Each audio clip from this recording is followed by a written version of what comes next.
Meu caro vestibulando, minha cara vestibulanda, aqui seu professor Guilherme Lemos, da sua Maratona de Atualidades. Estamos retomando os nossos trabalhos nesse segundo semestre de 2018, rumo ao sucesso, rumo ao Exame Nacional do Ensino Médio, para que todos consigam galgar um resultado muito positivo. Galera, eu venho com uma novidade para vocês. Durante o mês de julho, eu dei uma pausa nos trabalhos, obviamente um momento para a gente dar uma refletida, realizar um planejamento estratégico, para que a gente possa trazer nesse segundo semestre o melhor para ti, não é mesmo? Então olha só, nesse último domingo nós tivemos a prova do Enseja 2018. Para quem não sabe do que eu estou falando, é aquela modalidade de ensino chamada de educação de jovens e adultos, voltado principalmente para aqueles alunos que estão fora de faixa, mas que querem concluir o ensino fundamental 2 e o ensino médio, ou seja, a conclusão da educação básica. Pois bem, o Enseja fez a prova, que é uma espécie de 2 vestibulares que ocorreram agora no domingo.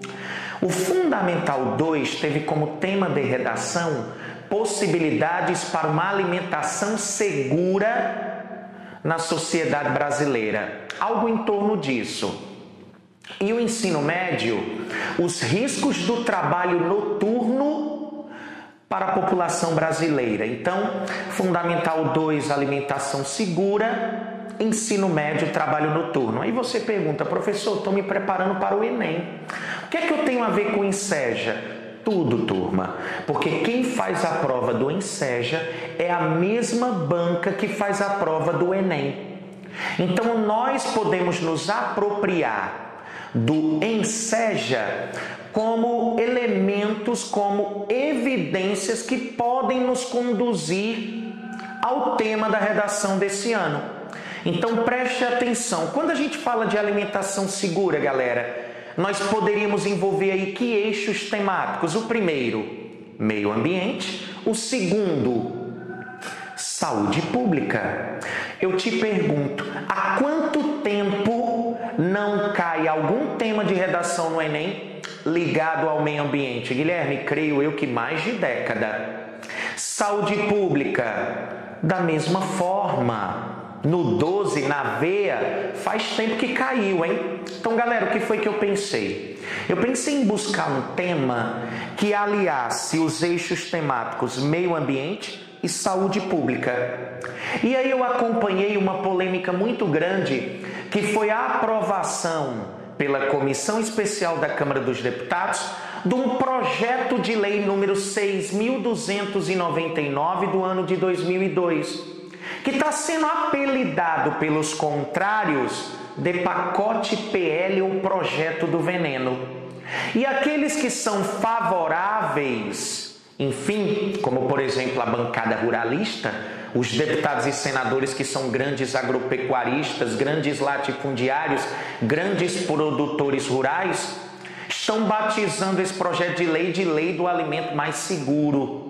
Tá bom? Então eu vou te apresentar essa polêmica e eu quero que você faça o seu juízo de valor. Eu quero que você tire suas próprias conclusões, tá bom? Principalmente para que você não diga, Guilherme, essa aula foi enviesada ideologicamente. Não. O que eu fiz foi me apropriar do PL, do projeto de lei, e obviamente a gente vai lançar aqui nossa análise crítica sobre o mesmo, correto? Então, turma, o nosso tema seria a questão do uso de agrotóxicos no Brasil e o PL do veneno, tá bom? Olha só, turma, eu queria que nós fizéssemos uma espécie de retrospectiva 2017, partindo do pressuposto principalmente de que os temas de atualidades muito importantes que aparecerão daqui para o Enem não cairão mais nessa avaliação em forma de questão. Correto? O Guilherme não está pedindo para tu não acompanhar o que está acontecendo no Brasil e no mundo até o Enem. Obviamente isso é acervo cultural, isso é repertório sociocultural que você pode usar perfeitamente na sua redação. Mas o que eu estou pedindo é que você faça com muita atenção uma retrospectiva 2017 e uma análise dos fatos mais importantes do primeiro semestre de 2018. Então, galera, a questão do uso dos agrotóxicos no Brasil e o PL do veneno é um tema muito forte. Vamos iniciar. Fazendo uma retrospectiva, 17 de março de 2017. Você se lembra? A Polícia Federal deflagrou uma operação intitulada Carne Fraca.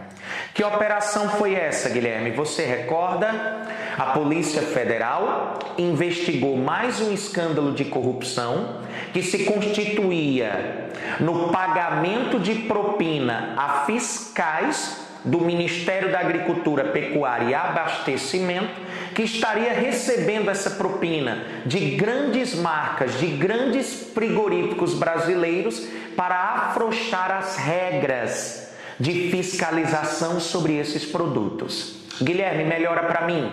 Você com certeza conhece a forma de oligopólio chamada holding, correto? É aquela que se constitui quando um grupo de indivíduos tem o controle acionário de várias empresas, correto? Eu vou te falar de dois holdings muito importantes no Brasil, o Grupo BRF e o Grupo JBS. O Grupo BRF significa Brasil Foods. Eles possuem um controle acionário sobre 3 empresas que vocês conhecem muito bem e que eu tenho certeza compõem a sua mesa: Quali, Sadia e Perdigão, tá bom? Enquanto que o grupo JBS ele é muito maior. Vocês sabem que JBS significa João Batista da Silva. Na realidade, eu tenho uma espécie de conglomerado de várias empresas, entre elas a famosa Friboi, carne confiável tem nome. Então você recorda, por exemplo, a quantidade de memes, né? A Fátima Bernardes, que era garota propaganda da Seara, quando ela apresenta, né, uma feijoada, um enlatado, um embutido, ela diz: está sentindo esse cheirinho? A galera dos memes colocou: é papelão, né? O Tony Ramos, no caso da Friboi, diz: está vendo ali atrás? É onde misturam seu frango com papelão. E aí a galera inventou o rocambole de carne moída da Friboi, só papelão, né? Enrolado. Pegaram, por exemplo, desce um burgão da Friboi e várias camadas de papelão simulando um hambúrguer. O rei Roberto Carlos, que todos sabem, há mais de 15 anos, declarando-se vegetariano, pelo interesse econômico, estampou uma propaganda da Friboi pedindo um bife do zoião, e isso pegou mal, né? E aí a galera também fez um meme, ele olhando para o garçom e dizendo: esse papelão é de reflorestamento? Enfim, vários memes foram produzidos em relação à Operação Carne Fraca. E aí, o que essas empresas têm a ver com essa operação? Muito simples, turma. Tudo começou no Paraná. Foi para o estado de Goiás e depois para Santa Catarina. No total, 5.000 frigoríficos investigados. Esses 5.000 frigoríficos investigados estavam ligados a 21 empresas, entre elas Grupo JBS e Grupo BRF. O que é que elas faziam? Turma, elas maquiavam, por exemplo, o estado da carne. Guilherme, me explica isso melhor. Agora, presta atenção. Com certeza você já deve ter ido ao supermercado e comprou alguns produtos. E você com certeza tem o cuidado de olhar para o prazo de validade, principalmente no que diz respeito às carnes, correto? A proteína animal. Quando você olha para o prazo de validade, óbvio, dependendo do seu consumo e do tempo que você leva para consumir esses alimentos, com certeza o prazo de validade vai ser super importante para ti. O que é que essas empresas faziam? Esses produtos eram tirados, por exemplo, das prateleiras quando eles venciam, e eles levavam para os frigoríficos, para os armazéns dessas empresas e davam uma maquiada. Primeiro, um frigorífico de uma rede chamada Pecim, no Paraná, e o grupo JBS foram autuados por mudar o rótulo, anota pelo menos o rótulo que vai nas embalagens dessas mercadorias. Então, por exemplo, o prazo de validade vencido, eles estendiam o prazo de validade. Professor, como é que isso funcionava? Bom, galera, pagava propina para os fiscais justamente tirarem uma nota fiscal nova, ok? Já com prazo de validade estendido daquele produto que estava vencido. Aí você me pergunta, mas Guilherme, quando eu compro uma mercadoria, mesmo se o prazo de validade tiver vencido, se eles tiverem estendido pelo aspecto da carne, pelo aspecto do produto, eu vou identificar que ele está vencido. Mas galera, eles se utilizavam de alguns truques. O primeiro era utilizar sobre a carne muitos conservantes, entre eles a famosa vitamina C, o ácido ascórbico e o ácido sórbico. Então eles jogavam, por exemplo, o ácido ascórbico na carne, dava aquela espumada, tirava com a gás, ela ficava com aquele aspecto vermelhinha de carne nova. E o cheiro usavam ácido sórbico. E aí alguns podem dizer, Guilherme, esses conservantes são amplamente utilizados na alimentação humana. Onde é que isso se constitui crime? Porque, galera, você pode fazer uso em enlatados, em produtos que foram cozidos, embutidos. Você pode fazer uso desses conservantes, mas alimentos frescos, carne fresca ou congelada, turma, constitui-se crime. Então, por exemplo, o grupo Pecim ainda fazia uso da carne de cabeça de porco para a produção, por exemplo, de linguiças toscanas frescas, a famosa linguiça do churrasco. O grupo BRF, Sadi e Perdigão, injetavam água acima do limite permitido, onde esses profissionais, sem a utilização de luvas e com seringas nem um pouco descartáveis, aquelas seringas industriais, injetavam frango acima do limite permitido, creio eu, para inchar mais, congelado, pesar mais e custar mais caro. Enfim, uma das práticas, uma empresa chamada Souza Ramos, fabricante de salsichas, fechou um acordo com várias escolas públicas para ofertar para essas escolas salsicha com carne de peru. Quando fizeram análises, turma, era carcaça de frango. E por último, fake news, a construção bem elaborada de uma mentira, que era a questão dos memes envolvendo o papelão. De acordo com a Polícia Federal, o papelão não era utilizado no conteúdo da carne para rendê-la, e sim na embalagem, o que também constitui esse delito, tá bom? 32 pessoas foram presas, galera. Mas o mais importante, essa operação Carne Fraca comprometeu e muito a imagem do agronegócio brasileiro. Se você não sabe, agronegócio é uma palavra que surgiu na década de 50, em 1957, e significa o coletivo de empresas envolvidos na produção agrícola e de pecuária. Isso é o que eu chamo de agronegócio, tá bom? Então, galera, sem dúvida alguma, pelo que eu narrei, a Operação Carne Fraca queimou a imagem do agronegócio brasileiro. Na época, eu me lembro, uma queda de 19% nas exportações de carne brasileira. O mercado asiático e o mercado europeu proibiu no primeiro momento a carne brasileira de adentrar em seus territórios. Atualmente, nossa carne é inspecionada 2 vezes. A primeira quando sai daqui com selo de qualidade e a segunda quando chega lá. Então, carne confiável tem nome? Bom, bota um ponto de interrogação aí. Correto? Aí você me pergunta, bom, Guilherme, tu falaste da bancada ruralista, que tem como maior expoente o ministro da Agricultura chamado Blairo Maggi, do Partido Progressista. Para quem não sabe, Maggi é aquela mesma, né, do caldo de galinha, Maggi, da galinha azul, uma família super poderosa no Mato Grosso. Blairo Maggi é considerado o maior produtor individual de soja do país. Correto? Um camarada que é investigado aí através de operações da Polícia Federal e ainda não explicou às autoridades propriamente dito o que um avião bimotor fez decolando de uma de suas propriedades com meia tonelada de cocaína. Eu costumo dizer que Blairo Maggi não é o representante da bancada ruralista, ele é o maior defensor dessa bancada ruralista, tá bom?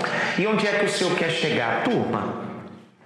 Se vocês fossem grandes latifundiários, grandes produtores rurais, e o ramo da tua vida estivesse ameaçado, o que vocês fariam para resgatar a imagem do agronegócio brasileiro? Na minha opinião, na minha humilde opinião, campanha publicitária. Sem dúvida alguma, eu pagaria a uma determinada emissora de TV algum valor para que ela fizesse uma campanha mostrando ao brasileiro a importância que o agronegócio possui.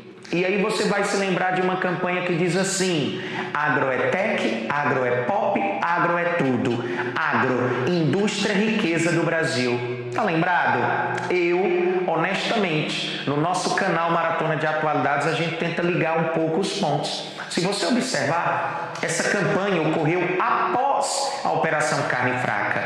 Então eu gostaria que você construísse o seguinte raciocínio comigo. Na minha humilde opinião, a campanha Agro, Indústria e Riqueza do Brasil da Rede Globo não deixa de ser uma campanha que tenta mitigar, reduzir, minimizar os efeitos da Operação Carne Fraca sobre um setor, óbvio, tão estratégico para a economia brasileira. Obviamente que eu reconheço que o agronegócio tem um peso muito grande com relação à composição do nosso produto interno bruto.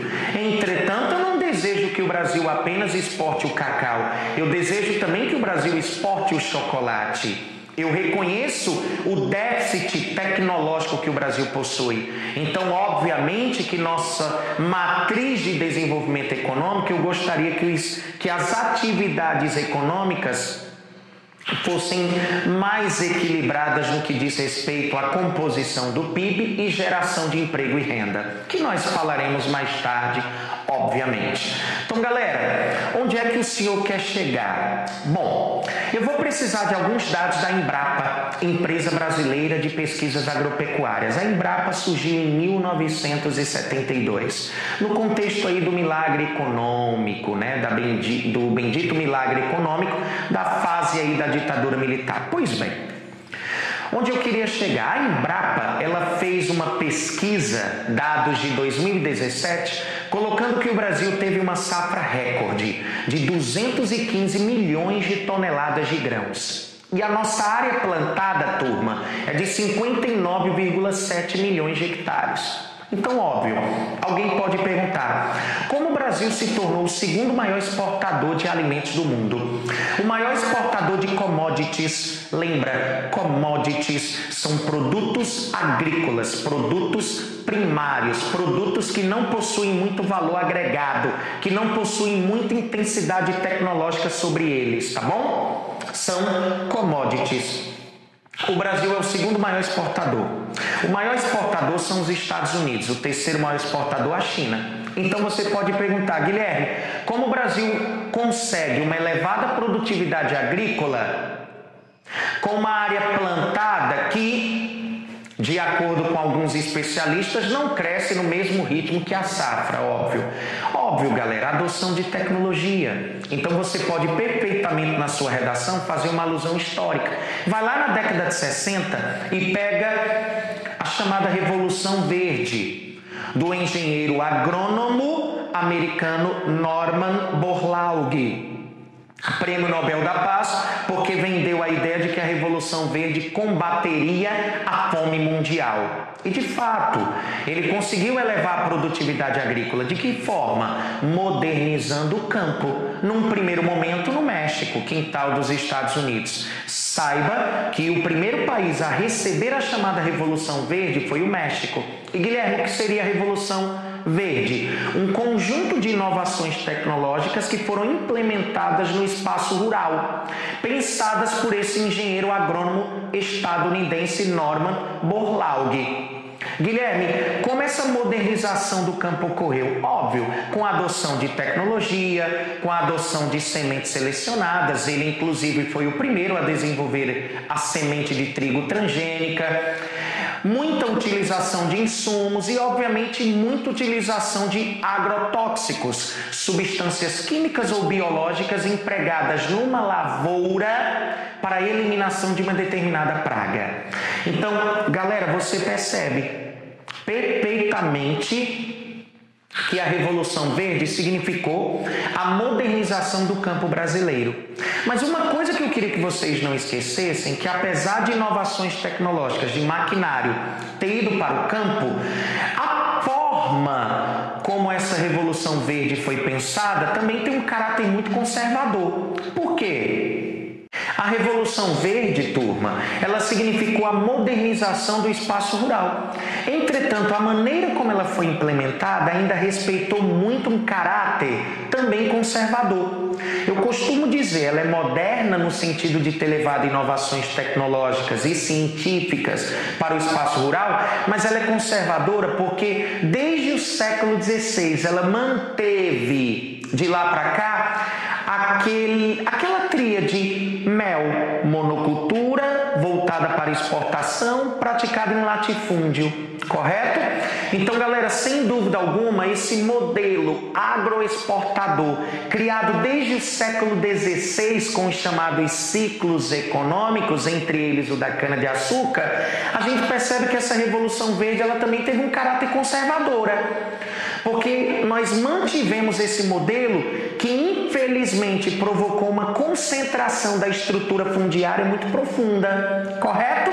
Então, galera, lembre-se, Revolução Verde significou a modernização do espaço agrário brasileiro, aumentando consideravelmente nossa produtividade. Entretanto, desde 2014, o Brasil é considerado por algumas ONGs ambientalistas e por alguns órgãos de pesquisa o maior consumidor de agrotóxicos do mundo.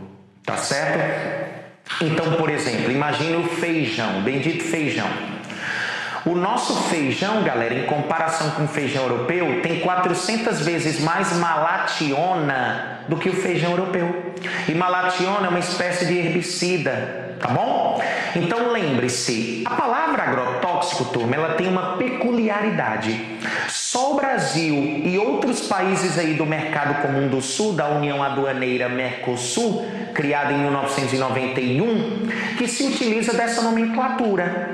A palavra agrotóxico para a bancada ruralista, lembra? Nosso amiguinho Blairo Maggi, ministro da Agricultura do governo Temer, ele considera essa expressão, turma, uma expressão que tem uma conotação muito depreciativa, uma expressão que possui uma carga negativa muito grande.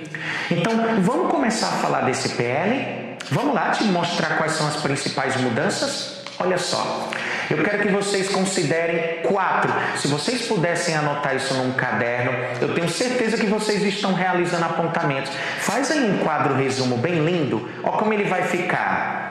Mudança de nome, risco versus perigo, liberação de novos agrotóxicos, agrotóxicos genéricos. Tá bom? Tu coloca essas 4 mudanças. Ao lado, tu coloca 2 colunas. A primeira, Lei 7.802 de 1989, que é a nossa lei atual de agrotóxicos. E ao lado, turma, tu coloca PL 6.299 de 2002. Tá bom? Que é o projeto de lei que quer realizar mudanças na lei atual dos agrotóxicos. Agora pensa com carinho. Adivinha de quem é, turma, esse projeto de lei que está sendo batizado de PL do veneno? Exatamente. Você é aluno da Maratona de Atualidades, tu se garante, bichão. E minha querida, exatamente o Blairo Maggi. É o ministro da Agricultura atual que desengavetou esse projeto de lei passados 16 anos. Na época ele era ainda senador. E turma, dizem as más línguas que há uma espécie de troca-troca aí. Tá bom? Qual seria a troca-troca? Se lembra quando o presidente Michel Temer teve contra si aquela denúncia de que ele teria pedido a Joesley Batista que continuasse a pagar R$500 mil por semana para que o ex-presidente da Câmara dos Deputados, Eduardo Cunha, mantivesse, mesmo preso, a boca fechada? Pois bem, vocês sabem que processo de impeachment não é um processo jurídico, é um processo político. Então, o que foi que aconteceu? Michel Temer, um dia após conquistar 2/3 da bancada ruralista para votar a favor do arquivamento da denúncia contra ele, o que foi que ele deu em troca à bancada ruralista? 8,6 bilhões de reais anistiados, fora o desengavetamento daquele projeto de lei sobre agrotóxicos. Tá entendendo, turma? A questão do clientelismo aí, do favorecimento para uma determinada categoria. Pois bem, o que é que a gente vai discutir agora? Primeira mudança, turma, coloca aí. Como é que a lei atual chama as substâncias químicas ou biológicas empregadas numa lavoura para a eliminação de pragas? Agrotóxicos. Eu já te disse que a primeira mudança é a mudança de nome, nomenclatura. Como a palavra agrotóxico tem uma conotação depreciativa, uma carga negativa, a bancada ruralista, através de Blairo Maggi, quer modificar, quer substituir a expressão agrotóxico por defensivos fitossanitários, que seria produtos para o controle do meio ambiente. Guilherme, se essa expressão não emplacar, se a palavra defensivo fitossanitário, produtos para o controle ambiental, não emplacar, que seja utilizada a expressão que é reconhecida mundialmente, pesticida. É tanto, turma, que se você pegar a praga, a nomenclatura só muda de acordo com a praga que você quer eliminar, correto? Inseto, inseticida, fungo, fungicida, ácaro, acaricida, erva daninha, herbicida. Concorda comigo? E lembrando, essas pragas são assim consideradas porque ali existe uma lavoura, mas é uma manifestação natural, né? É a ação antrópica que deseja sua eliminação. Pois bem, primeira mudança, nomenclatura. Segunda mudança. Você que está me assistindo, você concorda em se liberar o uso, em se registrar um agrotóxico que tenha características carcinogênicas que possam causar câncer? Eu tenho certeza que você não deseja. Mutagênicas, por exemplo, anomalias em bebês? Guilherme, de maneira alguma. Danos ao aparelho reprodutor? Danos hormonais, distúrbios hormonais do indivíduo? Óbvio que você não deseja isso, tampouco eu. Então a lei atual, turma, no que diz respeito ao risco versus perigo, proíbe o registro de agrotóxicos com características carcinogênicas, mutagênicas, distúrbios hormonais ou danos ao aparelho reprodutor. É proibido. E olha, turma, que a lei é falha. Quer um exemplo? O herbicida glifosato, que possivelmente, de acordo com alguns órgãos, tem características carcinogênicas, foi aprovado. Então imagina que mesmo proibindo a lei é falha, imagine sem proibir. Espera aí, Guilherme, qual é a mudança? A bancada ruralista deseja proibir somente os agrotóxicos que oferecerem risco inaceitável. Turma, na minha opinião, inaceitável, sendo redundante, é aceitar tal mudança. Porque, galera, pensa comigo, eles estão assumindo o quê? Que alguns agrotóxicos serão registrados, mesmo apresentando riscos, caso eles considerem esse risco aceitável. Eu tenho absoluta que para você não é aceitável qualquer tipo de risco. Só para você ter uma ideia, a ONG ambientalista Greenpeace, que é a responsável por esse termo, PL do veneno, eles dizem que essa mudança pode significar um retrocesso de 30 anos do Brasil em relação à sua legislação ambiental. O Brasil que avançou, diga-se de passagem, nessa legislação pode estar retrocedendo 30 anos com tal mudança. Aí você me pergunta, tio Gui, como é que um agrotóxico é liberado no Brasil? Óbvio que você vai concordar comigo que ele tem que passar por testes, por análises. E galera, essa análise ela é tripla. Uma tripla análise é feita. A primeira através do IBAMA, Instituto Brasileiro do Meio Ambiente. A segunda através da Anvisa. E a terceira através do MAPA, Ministério da Agricultura, Pecuária e Abastecimento. Perfeito? O que é que o IBAMA vai verificar, turma? Se aquele agrotóxico causa riscos ambientais. Por exemplo, contamina o solo, contamina os lençóis freáticos. Óbvio que a gente tem que analisar quais são os riscos ao meio ambiente do uso daquele veneno. Ok?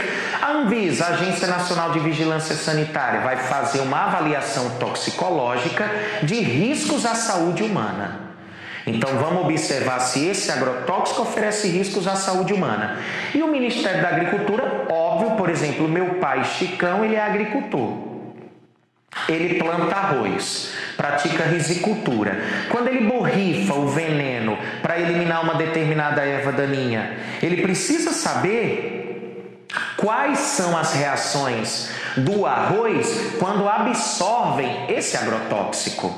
Então, turma, o MAPA, o Ministério da Agricultura, Pecuária e Abastecimento, faz a análise desse agrotóxico sobre a prática agrícola. Perfeito? Galera, eu tenho absoluta certeza que você concordou comigo. Essa tripla análise é muito justa: riscos ao meio ambiente, à saúde humana e à prática agrícola. Entretanto, de acordo com a bancada ruralista, turma, esse processo é muito moroso, esse processo é muito lento. Imagina, 5 a 8 anos. Guilherme, um agrotóxico para ser liberado demanda de 5 a 8 anos essa análise? Exato, ainda vai para a comissão especial da Câmara, vai para a votação, o Senado, até a sanção presidencial e, obviamente, portaria em Diário Oficial da União. Então, turma, o processo é lento, 5 a 8 anos, mas também estamos falando de veneno, correto? Bom, qual seria a mudança aqui? Galera, o Ministério da Agricultura deseja a criação do CTN Fito, uma Comissão Técnica Nacional de Fitossanitários, exatamente o que você está entendendo. Ao invés de uma tripla análise, nós teríamos uma análise única, apenas um órgão. Aí você pode, por exemplo, pesquisar que nos Estados Unidos a FDA tem mais de 100 especialistas para analisar um determinado agrotóxico. No Brasil, não. Essa Comissão Técnica Nacional de Fitossanitários, galera, contará com apenas 25 membros. Aí você diz: Guilherme, a fiscalização ficará somente com o Ministério da Agricultura?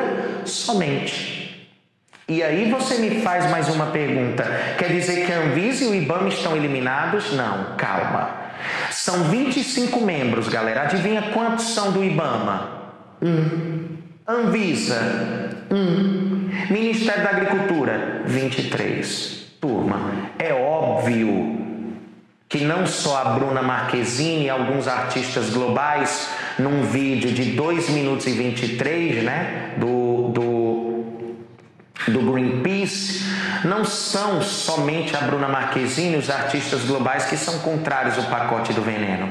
O IBAMA e a Anvisa escreveram uma carta aberta dizendo que o PL do veneno é uma tentativa clara de reduzir a importância dos dois órgãos. Por exemplo, a mudança do nome agrotóxico para defensivos fitossanitários é uma tentativa clara de mascarar a nocividade desses produtos. E eu tenho certeza que alguns podem estar dizendo: mas espera aí, Guilherme, os agrotóxicos não devem ser utilizados? No sentido de que a gente precisa eliminar algumas pragas que também são danosas à saúde humana? Galera, eu não sou a favor da eliminação total de agrotóxicos agora, mas também não sou a favor da substituição, né? Eliminação e substituição dos agrotóxicos como liberação total. Eu nem sou a favor da eliminação total, nem da liberação total. Eu acredito que deve haver uma lei justa, uma lei que proteja principalmente a saúde humana e o meio ambiente. Então, lembre-se, CTN Fito, 25 membros, 1 IBAMA, 1 Anvisa, 23 Ministério da Agricultura. O tempo, 5 a 8 anos na lei atual. Eles gostariam de reduzir isso para 24 meses. Tá bom?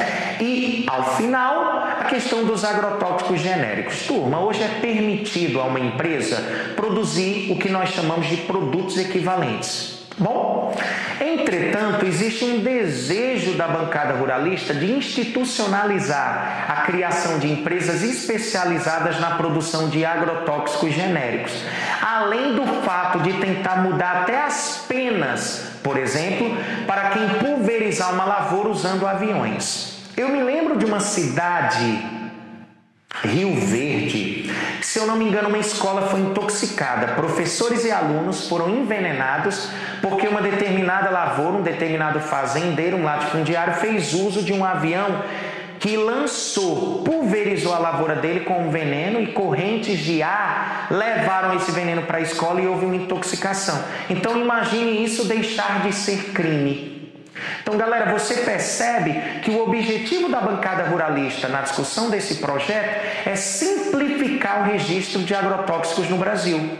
Na minha opinião, isso constitui-se um retrocesso. O Brasil estaria na contramão, por exemplo, da União Europeia. Dos 50 agrotóxicos agrotóxicos que são legalizados, ou melhor, dos 50 agrotóxicos que são mais usados no Brasil, 22 são proibidos na União Europeia.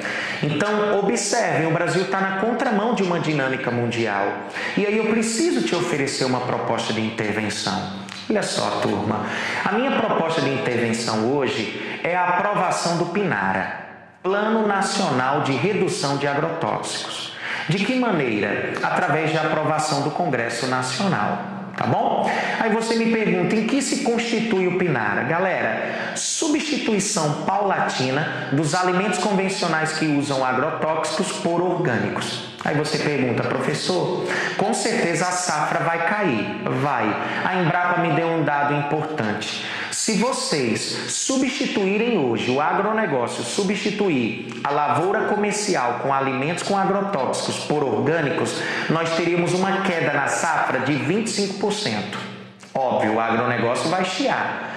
Mas lembre-se, nós podemos compensar isso reduzindo o desperdício. O desperdício, turma, não é só aquele quando você entra no self-service ou na tua cozinha e coloca no prato comida e sobra, não. O desperdício, ele vai além. Além do que sobra no prato do brasileiro, o desperdício no transporte da safra até os portos. A incapacidade dos portos de escoar toda a produção. Onde, por exemplo, vocês se lembram no Porto de Santos, soja em cima de caminhões porque o porto não tinha capacidade de escoamento. Então, galera, hoje o desperdício no Brasil é de 33%. Então, acompanha comigo. O Congresso Nacional deve aprovar o Plano Nacional de Redução de Agrotóxicos através de uma medida eficiente que seria a substituição de alimentos convencionais por orgânicos. Apesar do registro de uma queda na safra de 25%, seria compensado por uma redução drástica do desperdício através da criação, por exemplo, das agroflorestas, onde o produtor rural vai produzir principalmente para a cidade mais próxima e, obviamente, o excedente é exportado. Lembre-se vocês que o maior produtor hoje de grãos do país é o estado do Mato Grosso. Eu acho que nós poderíamos fazer uma relação de commodities, por exemplo, bovino Mato Grosso, suíno Santa Catarina, frango Paraná, laranja, limão, açúcar, etanol, cana-de-açúcar São Paulo. A gente poderia trazer o milho safrinha Mato Grosso, o óleo de soja, Mato Grosso, o café, Minas Gerais, a laranja, já citei, São Paulo. Então, são informações que você tem que ir para o Enem com elas muito acesas, tá bom? Eu espero que vocês tenham gostado, tá certo? Eu acredito que o melhor slogan para o nosso projeto Maratona de Atualidades é aquele que diz que a informação não é uma mercadoria, a informação é um bem público. Então, com muita responsabilidade, a gente traz esse tema para vocês. Cheiro grande, olha o que eu estou te dizendo. Transgênicos, agrotóxicos e alimentação pode vir como tema do Enem. Lembre-se que há um projeto de lei que a Paola Carosella, a famosa jurada do Masterchef Band, é contrária também, que é a retirada do selo T de transgênicos nos alimentos. Acompanhe essas mudanças, turma. A alimentação segura é um tema que deve compor tua lista de estudos. Cheiro grande, fiquem com Deus.